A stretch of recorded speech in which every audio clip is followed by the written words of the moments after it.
In our EVS chapter number 23, Pochampally, let's start some question answer. Have you ever seen anybody weave something on a loom? What were they weaving and where? क्या आपने कभी किसी को बुनाई करते हुए देखा है लूम पे? वो क्या बुनाई कर रहे थे और आपने कहाँ पर देखा? आप इसका आंसर आपके मन से भी लिख सकते हो।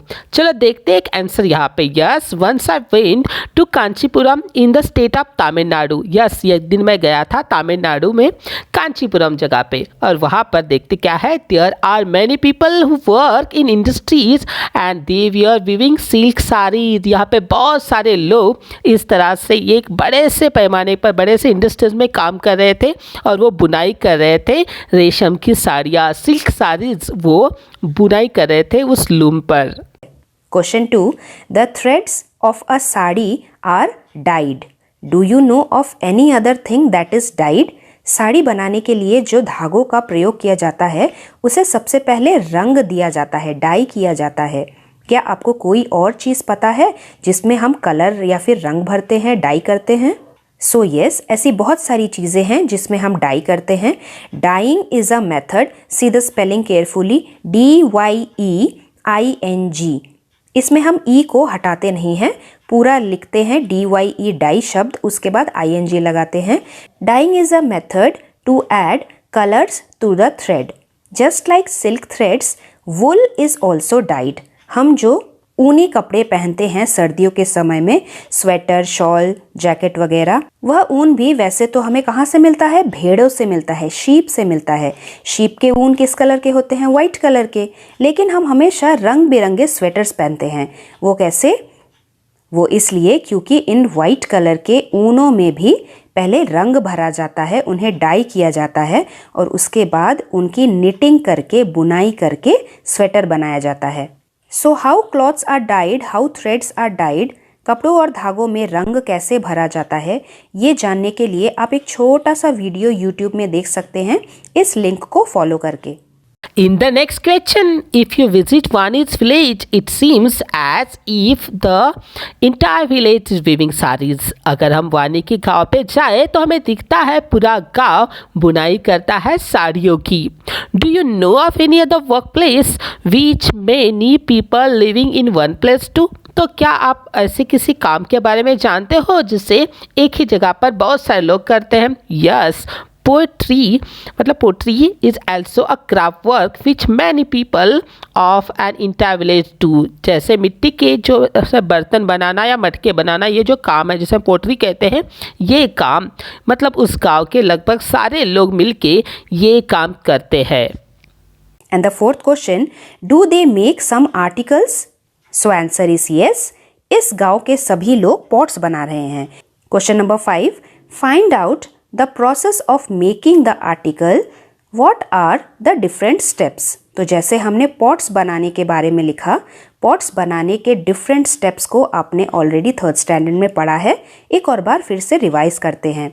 सबसे पहले क्ले सॉइल को खोदकर मिट्टी से निकाला जाता है, उसके बाद पानी मिला के एक फाइन डो बनाया जाता है। उस डो को एक वुडन व्हील यानी कि पॉटर्स व्हील पे रख के व्हील को ज़ोर ज़ोर से गोल गोल घुमाया जाता है और मिट्टी को अच्छे से शेप दिया जाता है और उसके बाद हमारी पॉट बनके तैयार हो जाती है। लेकिन मिट्टी के घड़े बहुत नरम होते हैं, so the pots are dried under the sun, और उसके बाद उन्हें एक क्लिन में बेक किया जाता है। उसके बाद पॉट्स एकदम सख्त हो जाते हैं, फिर उन्हें कलर करके बाज़ारों में बेचा जाता है। Next question, do men and women do different kinds of work to make this article? वैसे तो अलग अलग काम नहीं करते, men and women do the same kind of work, that is उनके फैमिली का जो भी क्राफ्ट वर्क है सब मिलजुल के करते हैं। लेकिन कुछ कुछ काम में men, women और घर के बच्चे अपने कामों को डिस्ट्रीब्यूट कर लेते हैं। जैसे पोचमपल्ली टाउन में पापा टाउन से धागे लेके आते हैं, मम्मी उन्हें वॉश करती है, उसके बाद परिवार के बाकी लोग उन्हें डाई करते हैं और सुखाते हैं। उसके बाद मम्मी पापा दोनों मिलके लूम में वीविंग करते हैं। Next question, do children also contribute in making this article?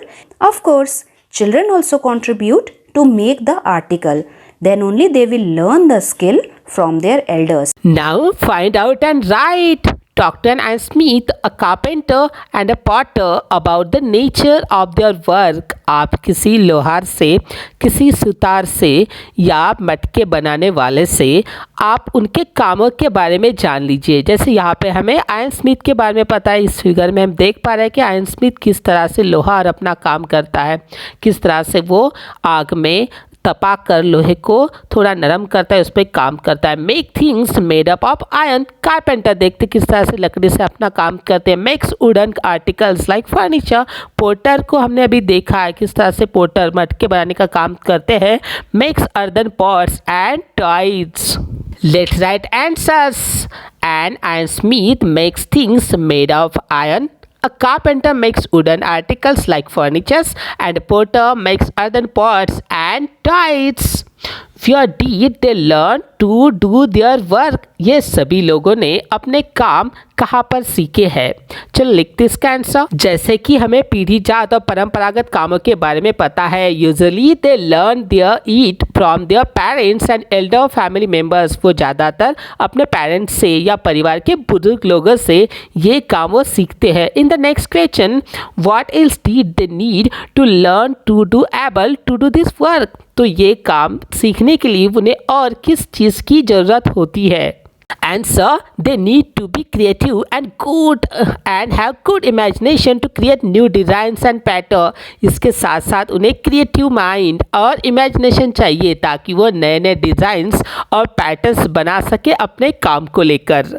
In the next question, have they taught this work to anybody, to their family और टू एनीवन एल्स? क्या इन्होंने ये काम किसी और को भी पढ़ाया है, सिखाया है अपने फैमिली में करने के लिए? Yes, they have taught this to their children and all of them who are interested. हाँ, ये काम वो अपने बच्चों को पढ़ाते हैं और सभी को पढ़ाते हैं जो ये काम करने में इंटरेस्टेड होते हैं।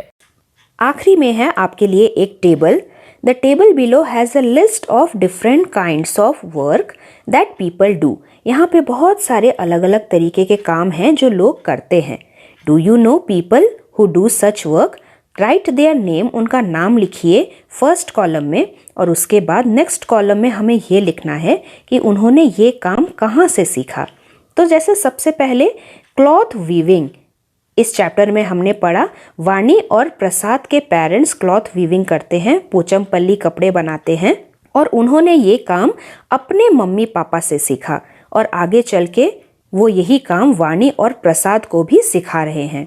उसी तरह कुकिंग, तो जैसे जब मैं छोटी थी मेरे घर पे कुकिंग मेरी मम्मी किया करती थी और मेरी मम्मी को उनकी मम्मी ने यानी कि मेरी नानी ने, ग्रैंड मदर ने कुकिंग सिखाया था। उसके बाद साइकिल रिपेयर, आप किसी भी साइकिल रिपेयर शॉप में जाके उसका नाम पूछ सकते हैं और उसने ये काम कहाँ से सीखा वो भी पूछ सकते हैं। तो जैसे मेरे घर के पास राजू नाम का एक साइकिल रिपेयर करने वाला है और उसने भी ये काम अपने अंकल से सीखा था। फ्लाइंग एरोप्लेन्स, एरोप्लेन को जो उड़ाते हैं उन्हें पायलट कहा जाता है और ये काम हम अपने घर में नहीं सीख पाते, ये काम हमें स्कूल में जाके फ्लाइंग इंस्टीट्यूट में जाके सीखना पड़ता है।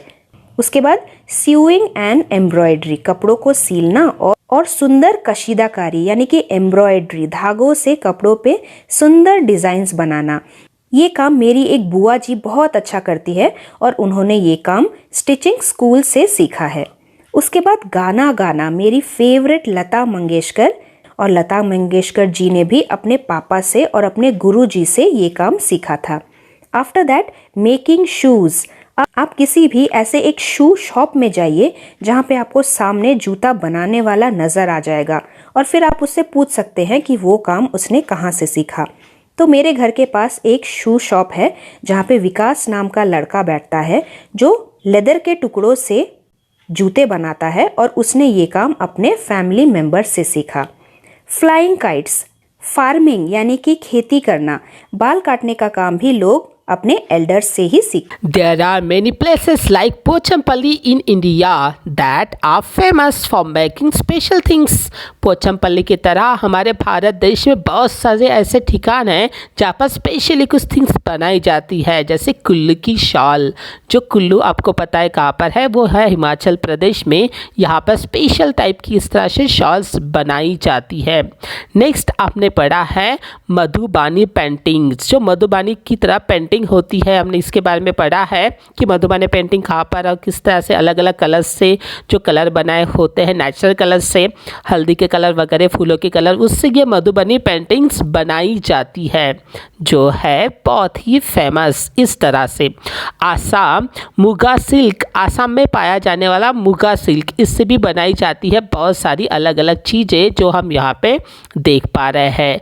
और नेक्स्ट हमें दिख रहा है वो है कश्मीरी कारपेट, जो कश्मीर में पाया जाता है। कश्मीर का फेमस ये कश्मीरी कारपेट्स जो यहाँ पे हम देख पा रहे हैं इस पिक्चर में। हमारे घर पे जो कारपेट बिछाते हैं उसी तरह के कारपेट यहाँ पर ये अपने हाथों से बुनते हैं, जो बहुत ही सुंदर होती है। इसके अलावा कश्मीर में पाया जाता है वुडन हैंडीक्राफ्ट्स, जो लकड़ी से बने हुए बहुत अलग अलग डिज़ाइंस हैं जो हाथों से वो तैयार करते हैं, जो भी बहुत फेमस होते हैं। नेक्स्ट हमें दिखता है वो है बनारसी सिल्क साड़ी। बनारस जो है हमारे देश के उत्तर प्रदेश में, वहाँ पे पाई जाती है रेशम की बहुत सुंदर सुंदर इस तरह से साड़ियाँ, और वो है बहुत ही फेमस। नेक्स्ट है पश्मीना सिल्क साड़ीज़, जो है पश्मीना, जहाँ पर पश्मीना कहाँ है, जम्मू कश्मीर में पाए जाने वाले स्पेशल गोट, जिसे हम इस तरह पे चांगथांगी गोट्स कहते हैं, वहाँ से जो स्पेशल सिल्क मिलता है वहाँ से बनती है ये पश्मीना सिल्क साड़ीज़, जो बहुत ही वर्ल्ड फेमस है, बहुत फेमस है पूरे हमारे देश में और दुनिया में भी बहुत फेमस है ये पश्मीना सिल्क साड़ीज़। तरह से बहुत फेमस चीज़ें हमारे भारत देश में बनती है और जिस सारी चीज़ों पर हमें गर्व है हमारे इंडियन होने का। इसी तरह से हमने पूरा किया है हमारा chapter. Thank you very much.